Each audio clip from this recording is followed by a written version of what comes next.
भगवान राम के छोटे भाई लक्ष्मण और माता सीता की छोटी बहन उर्मिला के त्याग का भी रामायण में बहुत महत्व है। वनवास काल के दौरान एक भी क्षण ऐसा नहीं था जब लक्ष्मण ने आंखें मूंदी हो। भगवान श्री राम को 14 वर्ष का वनवास हो चुका था। पूरा राजमहल दुखी था। राम और सीता वनवास जाने की तैयारी कर रहे थे। ऐसे में लक्ष्मण ने जिद पकड़ ली थी कि वे भी अपने भाई की परछाई बनकर उनके साथ वन में जाएंगे। श्री राम ने उन्हें बहुत समझाया, पर लक्ष्मण के हठ के आगे उनका भी वश नहीं चला। आखिर वनवास जाने के लिए राम सीता के साथ लक्ष्मण भी तैयार हो गए। जब यह खबर लक्ष्मण की पत्नी उर्मिला को मिली तो वे पहले खुश हुई कि उनके पति अपने भाई की सेवा करने के लिए राजमहल के सारे सुख त्यागने को तैयार हैं। मगर अगले ही पल वह दुखी हो गई, क्योंकि वो राजमहल में अपने पति के बिना कैसे सुख से जी पाएगी। उर्मिला ने तय किया कि जैसे बहन सीता पति राम की सेवा करना चाहती है, पति लक्ष्मण भाई भाभी की सेवा करना चाहते हैं, वैसे ही वह खुद भी अपने पति की सेवा के लिए उनके साथ वनवास जाएगी। जब उर्मिला ने यह बात लक्ष्मण से कही तो उन्होंने उसे साथ ले जाने से इनकार कर दिया। उर्मिला दुखी हो गई। तब उसकी तकलीफ को समझते हुए लक्ष्मण ने कहा कि मैं तुम्हें राजमहल में इसलिए छोड़कर जा रहा हूँ ताकि तुम मेरे पूरा परिवार का ध्यान रख सको। मेरी सभी माताओं और पिता की जिम्मेदारी तुम्हारी है। भाभी सीता के यहाँ न रहने पर तुम ही घर की बड़ी बहू हो। उर्मिला ने कहा, मैं परिवार के प्रति जिम्मेदार हूँ, पर मेरा परिवार तो पहले आपसे शुरू होता है, इसलिए आपके प्रति मेरे कर्तव्य का क्या होगा। मैं 14 वर्ष महल में रहूं और आप जंगलों में, यह न्याय संगत नहीं है। लक्ष्मण ने कहा कि मैं वनवास जा रहा हूँ ताकि अपने भाई भाभी की सेवा कर सकूं। यदि तुम मेरे साथ वहां रहोगी तो मेरे सेवा कार्य में व्यवधान आ सकता है। उर्मिला के पास पति की आज्ञा का पालन के अलावा कोई चारा नहीं था। सो सहमति देते हुए उन्होंने परिवार में रहकर सभी की सेवा करना स्वीकार किया। उर्मिला ने लक्ष्मण की आज्ञा तो स्वीकार कर ली थी, पर वे दुखी थी कि आखिर कैसे पति और बड़ी बहन के बिना पूरे राजमहल की जिम्मेदारी संभाल पाएगी। ऐसे वक्त में उसे समझाने वाला केवल एक व्यक्ति था, वह भी उनकी बड़ी बहन सीता। उर्मिला तत्काल अपनी बहन सीता के पास पहुंची और कहा, आप जा रही हैं, पति मुझे साथ नहीं ले जाना चाहते हैं। मुझ पर पूरे परिवार का भार आ गया है। आपके साथ जिम्मेदारियां बांटती आई हूँ, फिर अब कैसे सब कुछ संभाल सकती हूँ। सीता ने उर्मिला को समझाया कि वह सब कुछ कर सकती है जो उससे अपेक्षा की जा रही है।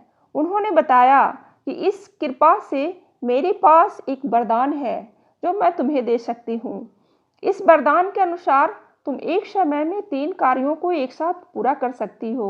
सीता ने उर्मिला को यह वरदान देते हुए कहा कि अब बेफिक्र होकर 14 वर्षों तक महल और परिवार की सेवा करो, तुम्हें कोई भी व्यवधान नहीं आएगा।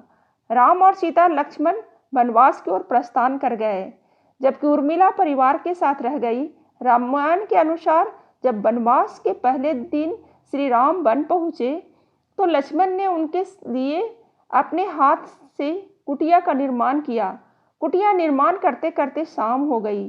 जब यह काम पूरा हुआ तो लक्ष्मण ने अपने भाई भाभी से आग्रह किया कि वे विश्राम करें, जबकि खुद लक्ष्मण ने बाहर रहकर उनकी सुरक्षा की जिम्मेदारी संभाली। श्री राम और सीता कुटिया में पहुंचे, जबकि लक्ष्मण रात्रि में पहरा दे रहे थे। वह तीनों की वनवास में पहली रात थी। अंधेरा घिरने के साथ ही लक्ष्मण की थकान भी बढ़ने लगी। उनकी आंखें नींद से भर जा रही थी, पर यदि वे एक पल के लिए भी सो जाते तो उनके सेवा कार्य में बाधा आ सकती थी, इसलिए वे जागते रहे। लक्ष्मण पर नींद का असर हो रहा था, पर उनके न सोने के कारण निद्रा देवी परेशान हो गई।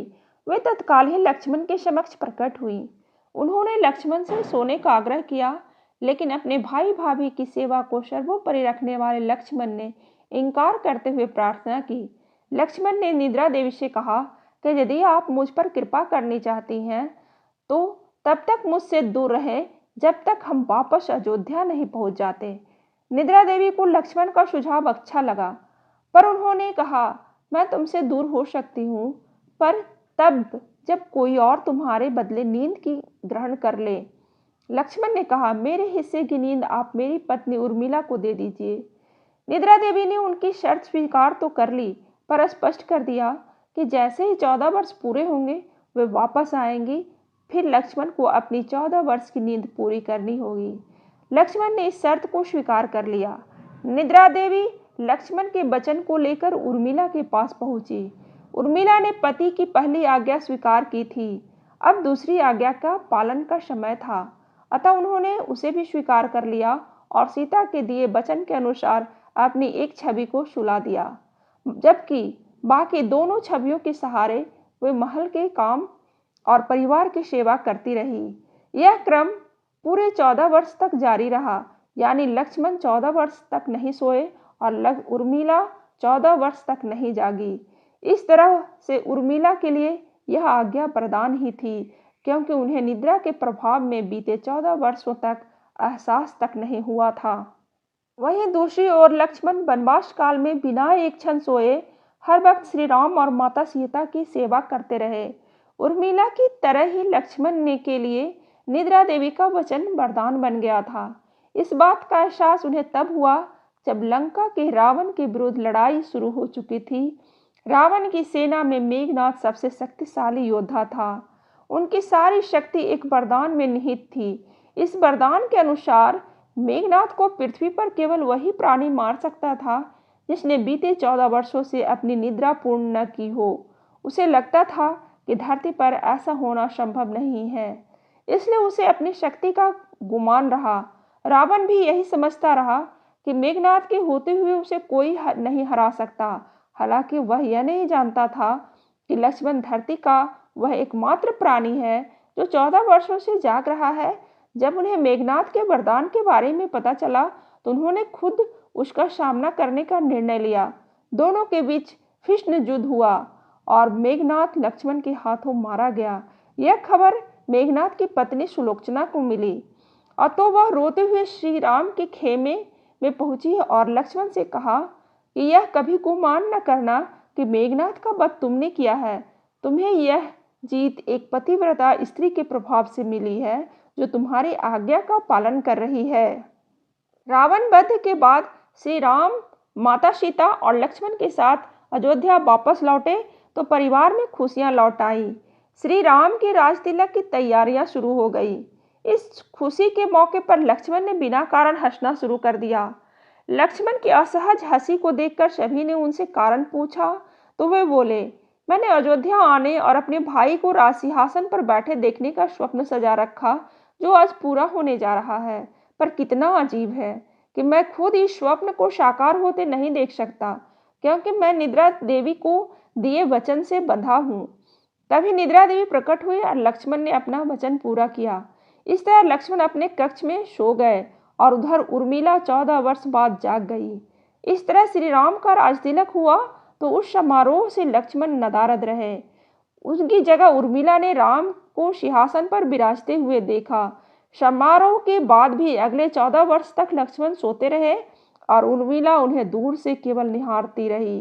रामायण हमें त्याग की शिक्षा देती है।